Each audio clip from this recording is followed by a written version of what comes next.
Hi, Gerhard Bloom here, once again looking at the tyranny and the delusions of the social justice movement. I'm putting this YouTube video out in honor of Father's Day and in honor of my own father, who since passed away. It is with a great deal of gratitude that I reflect back on my father's life. This man came up tough. Was a young school child during the Second World War. Saw countless dead bodies. His school was overran by the Russians. Many of his friends were killed. All the girls were raped, and some of whom were killed. Came to Canada, worked as a lumberjack, and later joined the Canadian Armed Forces. This man was tough as nails and just unquestioned integrity, and set the example for me to live up to my responsibilities. Whether those responsibilities are easy or not, those are responsibilities that I've taken on, and I will live up to those responsibilities. He was not at all concerned with being my friend. Right? My father had his friends, I had my friends, and those two groups were never confused in my mind or his. No, he was not interested in being my friend. He was interested in raising a proper man. A couple of examples here. When I was very young, maybe 6 years old, 8 years old, something like that, my father's best friend, also an army buddy, said, you're growing up to be a proper young man. Call me Doug. And my father was there.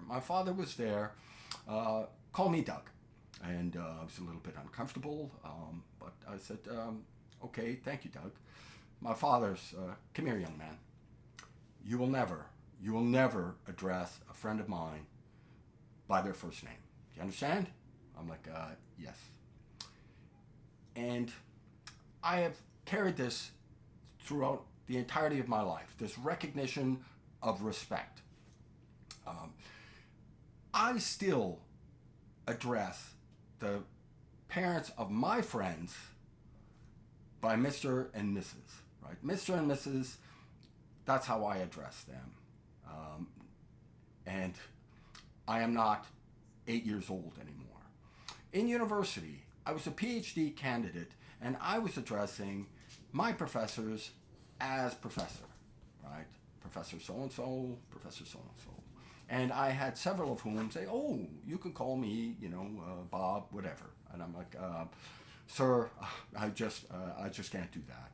And it's certainly not out of any endeavor to distance myself from you. It's my way of demonstrating some respect for you. That's one example. Another example, and it's a pointed one, as you'll see. After graduating high school, I was about 2 weeks into the summer vacation, and I had given no reflection at all as to what would follow.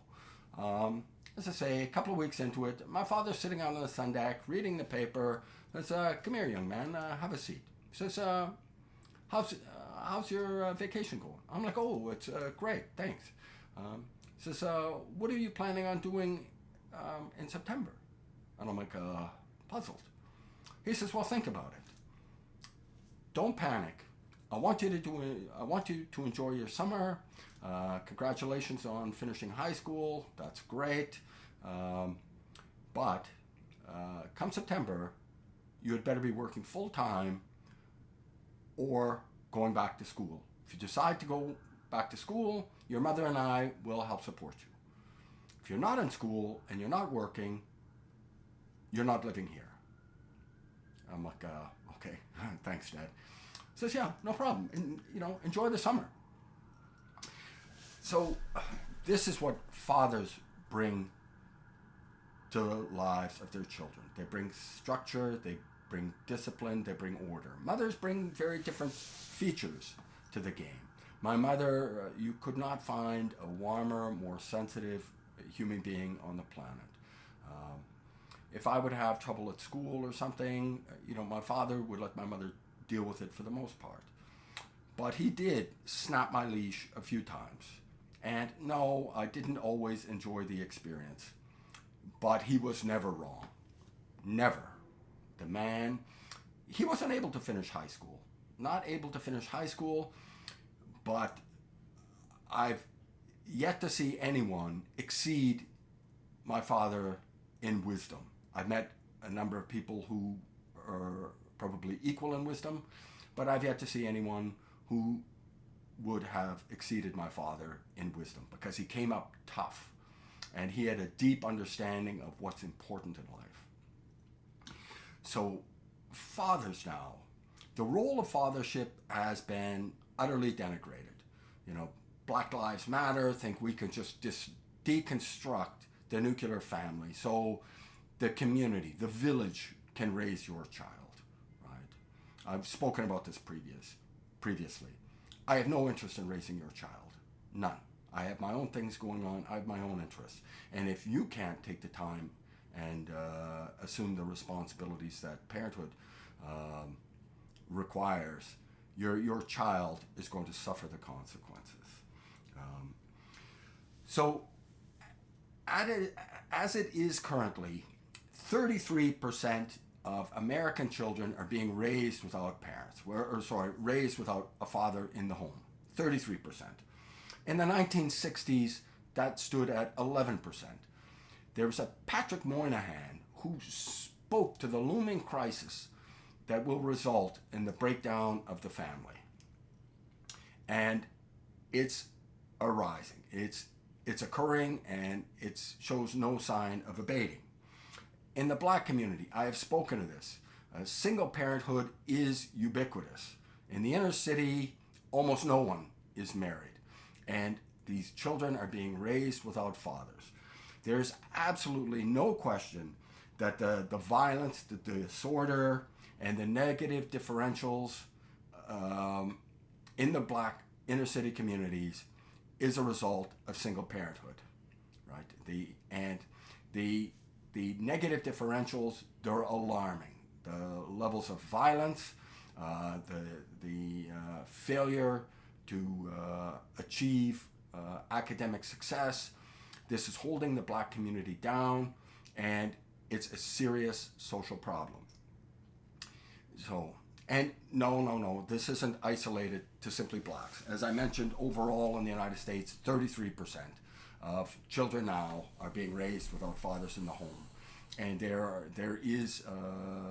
are segments in the United States, the dysfunctional white community that has problems with single parenthood, welfare dependency, chronic welfare dependency, and violent crime. It's a problem. So boys raised in a single parent family or raised without their dads, which is effectively the same thing. There are very few fathers who are raising their children, right? Very vanishingly few. So boys raised without a father are twice as likely to end up in jail, right? They are half as likely to graduate from a college. And here's an absolutely shocking figure. 80% of young men in their 20s who are idle. These are shiftless losers who aren't in school, they aren't working. 80% of those are being raised in a family without a father. Now reflect back on my little story about my father reminding me of my responsibilities after the summer vacation.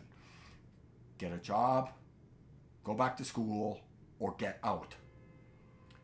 This is a father's rule. So 80% of these shiftless social losers are from single parent families. Now, I write about this in the book. There was an excellent book by, what's his name, Mark Regeneris, called Cheap Sex. And I put the two and two issues together. What Regeneris is getting at is the dramatic plummeting in the market value of sex. Now, he's not talking about simply prostitution, although prostitution exists and it always has. No. This goes much deeper to that. You know, the 1960s sexual liberation. This has created a problem, and nobody is more surprised about this than I. I was very much a sexual libertarian. Well, this has very negative consequences. Used to be the case that a young man who's very much interested in sex didn't get it without the promise of marriage or marriage, right? Either a deeply committed relationship with a committed prospect of marriage very quickly, or actually married. There was no sex. I don't know if mothers and grandmothers are still telling their daughters this, but this was very common in my day. Men won't buy the cow if they can get the milk for free. And given the plummeting value in sex, where there's all sorts of social media apps, I'm a Philistine with respect to these dating apps, and they hold no interest for me. But I do know this hookup culture is a problem, right? Why is this a prevailing social problem? Because too many people are out having fun and having sex, and I'm hung up and repressed? No. What's happening here is that, remember those 80% of young men in the 20s from single parent homes that aren't doing anything socially constructive, right? It used to be the case that if you were a man and you wanted to mate, right, you had to bring some groceries to the table, metaphorical groceries. Women preferentially mate with high status males. Now, as you go down the totem pole, the male's choice becomes more and more limited, because women are not going to mate with a man who, as one of these young men who are one of these shiftless losers who's doing absolutely nothing constructive. You know, the woman is, oh wow, that would be a wonderful person to raise a child with or to form a long-term relationship with. No, she's going to move on. And so the motivation that young men had to make a name for themselves, right, to cultivate a skill, to develop a talent, to climb the social ladder, this was to get a girl, to get a woman, right? That's how the situation worked. And you can laugh, you can think this is absolute nonsense, but the data is very clear.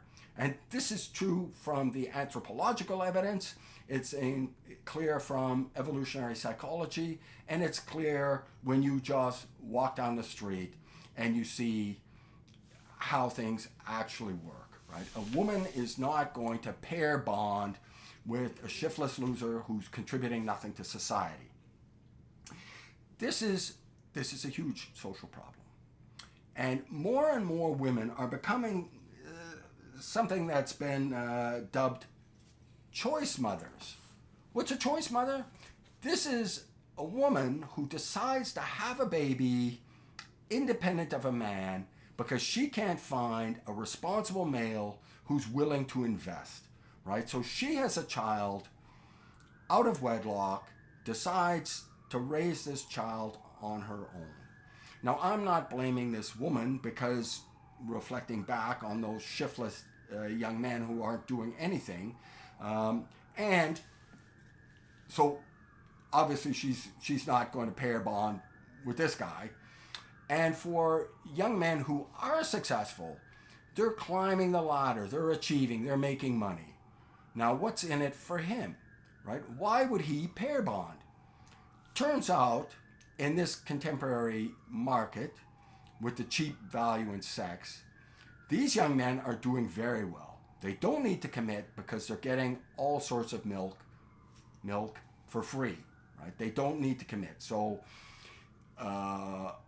the number of women who are now choice mothers has doubled just since the 1980s. Since the 1980s and 2006, the number of choice mothers has doubled.